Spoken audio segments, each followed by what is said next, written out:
Muckluck here, and I make concise, spoiler-free game reviews that help you decide if you want to buy something without spoiling the game for you.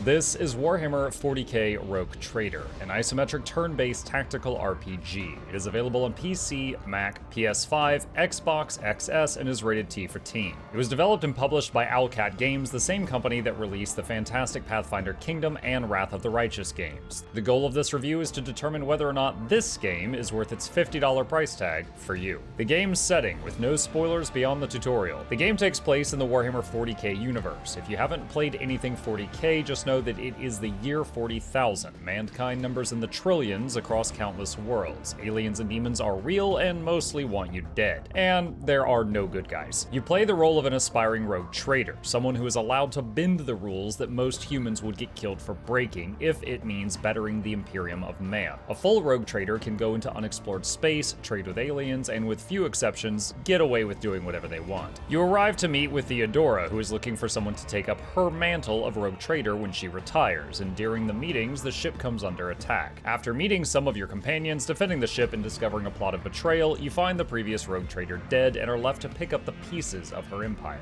General gameplay. At the beginning, you will design your character. You'll actually pick two classes that each have a great deal of customization, so this is one of those games where this step can take an hour. Some of them are standard, like Warrior or Psyker, which is basically a space wizard. Others were quite unique, like the Officer, that can bark orders at people, essentially giving them extra turns, allowing you to give more moves to whoever needs them the most. The tooltips were plentiful, however, and did a good job of displaying needed information. Even if this was your first Warhammer game, I think you would still be okay. Many of the stats are related to combat, but some pertain to dialogue options, such as persuasion and coercion in conversations, tech use when trying to interact with machines, or corrals when drinking or resisting intoxicants, etc. With your character made, you will explore the worlds of Rogue Trader. Outside of combat, you will explore on foot or on your ship, speak to people and various beings, talk your way out of fights or aggravate them, make deals with aliens or attack them on sight. When in combat on foot, the game plays similarly to Owlcat's other games with a turn-based system. However, it also feels like there is a dash of XCOM thrown into the mix with the ability to use cover or to hide behind or destroy, and showing the chance to land attacks when firing projectiles. Owlcat's games always have a side minigame. In Wrath of the Righteous, it was similar to Heroes of Might and Magic's army, and Kingmaker, it was the kingdom management. In Rogue Trader, it is ship-to-ship battles. These play very differently from the on-foot battles, with your ship having guns on each side, as well as shields on the front, back, and two sides. Similarly to leveling up your character, as you win ship combats, you will level up the ship, unlocking new abilities. Warhammer 40k Rogue Trader took me over 100 hours of gameplay for the first playthrough on hard difficulty. However, it is definitely a game with replay value, as there are countless branching paths you can take through the journey. So if you enjoy the game, you get a lot of playtime for your dollar. Comparisons to other games. As touched on earlier, the game was made by the same company who made the recent Pathfinder PC games, and when running around on foot or in conversations, it feels very similar. The combat system is a combination of turn-based RPG and XCOM, with the ability to use and destroy cover and have some attacks that are guaranteed to hit, such as psychic ones, and others that will show you the chance to hit, such as a sniper rifle. The details. Graphics. The game uses a top-down camera angle, but does a good job with the details. The storytelling is mostly told through this medium when reading, with occasional cinematic moments. They did an especially good job with the backgrounds and environments and showing immense detail in the Warhammer universe. Sound and music.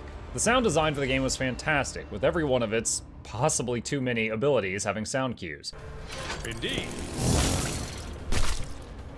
The music was amazing, and I was cranking it up during climactic moments. The voice acting was top tier. No!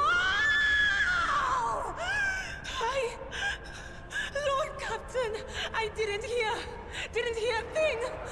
When it was there. The early game, and then during major moments after that, has voice acting, but at the time of this review, the majority of the game does not have any, and it is just red. Controls. Warhammer 40k Rogue Trader can be played with a controller or with mouse and keyboard. I played the game with mouse and keyboard and had no issues with the controls. Saving system. You can save the game at any time, outside of combat or in combat, but not during conversations. If you wish to click a risky conversation option, you would want to press quick save before chatting with folks. However, since the game does indeed have a quick save feature, this felt fun. Content creator concerns. None. I streamed my entire playthrough on Twitch and YouTube and uploaded the entire thing to our Mucklet Plays YouTube channel and did not experience any muted VODs or have any issues with copyright claims. Do I have anything negative to say? First, the injury system. When you finish a fight, all of your heroes shoot to full health. That part's great. However, they sometimes get injuries. A fresh injury can be treated quickly with a med kit, but if they are hit hard enough or downed during the fight, they get a permanent injury after the fight is over. Things like broken ribs or arms or concussions. These give massive debuffs and can only be cured by getting back to the ship. This means that sometimes you'll exit your ship,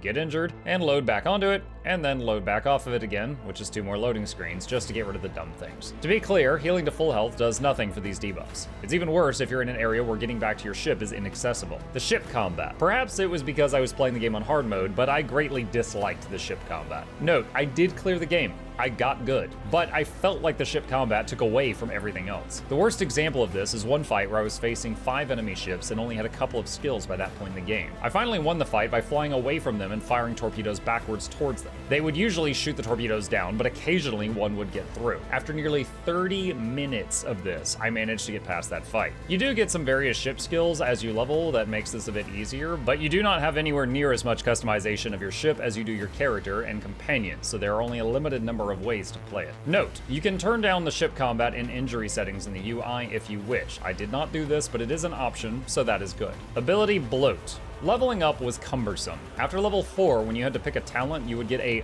mountain of options. You can also use the little buttons at the top to filter options. I mean, it's not like there's that...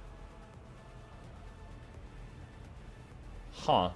To the point where if you choose to respect someone, which is an option, you would have to sit down for 30 minutes to go back through all the menus. It got to the point near endgame when I stopped bothering with them, which feels incredibly weird to say. Scaling. I don't know if this is a negative, but it's worth mentioning. Some player skills were 100% overpowered. There were some skills that increase in power every time you use them with no cap until the end of combat, and I loved them dearly. But this resulted in situations where you might hit an enemy for 1 to 10 damage on turn 1, and then 10,000 damage on the final turn if you dragged it out. I'm not sure if those should be left as is, but that's for Owlcat to decide. Lastly, the voice acting. As mentioned before, the voice acting was immaculate. However, it was only in a limited portion of the game. It would be great if the rest of the game was voice acted as well. Final thoughts. As a longtime CRPG fan and a relative newcomer to the Warhammer universe, about a year in at this point, I was greatly looking forward to this game. And overall, I really enjoyed it. The storytelling, the unique class designs, the grim visuals, the epic music, the 100+ hours of gameplay for a single playthrough. Although I had a few items to nitpick about, I think that overall they did a fantastic job with this release, and I have to say that Warhammer 40k Rogue Trader absolutely felt worth its price tag. This video was not sponsored, so if you enjoyed it, please consider hitting that like button to help us out with the YouTube algorithm and subscribe for more content. If you'd like to see my own playthrough of Warhammer 40k Rogue Trader, I'll include a link to that playlist from our other channel down below. Subscribe there too. As always, a massive thank you to our dear patrons who make content like this possible. If you'd like to become a supporter and earn early access, there's a link to that in the description. And remember, for the Emperor!